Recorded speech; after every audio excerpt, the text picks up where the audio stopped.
Hello all. So I had a vehicle that had a P219A OBD2 error code, and so I got into it, and for me it was a bad fuel injector, but I thought I'd do a real quick overview of what it is and some common causes and fixes. So what is a P219A OBD2 error code? It's a fuel trim cylinder balance bank 1 malfunction. And so what does that mean? Well, bank 1 is always the side of the engine with the number 1 spark plug or cylinder. So if you just have a 4-cylinder, it's only going to be one bank. But if you have a V6 or a V8, you have 2 banks. So look for the number 1 cylinder or number 1 spark plug, and that'll be the bank 1. And it's not getting good fuel pressure, or having a problem with the fuel pressure anyway, into that side. So that's the problem.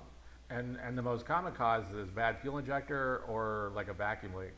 But there can be other things too. So causes: bad fuel injector, a leaky canister purge valve, exhaust or intake leak, low fuel pressure, which would be like a fuel pump, wirings, worn spark plugs, bad ignition coil, exhaust leak, or a vacuum leak.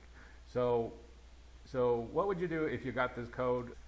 Well, the first thing you want to do is scan for any other codes, because you more than likely will have other codes on there. So if you have one that's pointing to a bad fuel injector, then you know that that's just this other code. You're just following that code. You can swap out that injector, and you'll probably be good to go. But if you're not getting any other codes, then what you could do is, since you know it's on bank 1 of the engine, you could just start you could swap out the fuel injectors with the other side of the engine, or just put new ones in there even. I've seen people, usually they'll swap them out with like known good ones.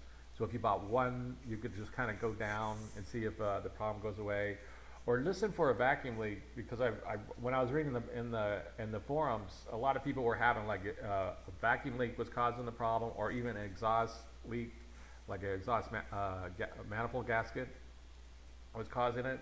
So it can get more involved, and it could be a bad fuel pump too, just not pushing out enough fuel pressure. But usually the other side of the engine would have problems too. Usually it's just not one side of the engine, but it's possible. But you could get involved in this. That's why I'm saying, hopefully when you scan, you'll have other OBD2 codes that will help point you into what it is. That's basically it. I just wanted to give a quick overview of what P219A OBD2 error code is.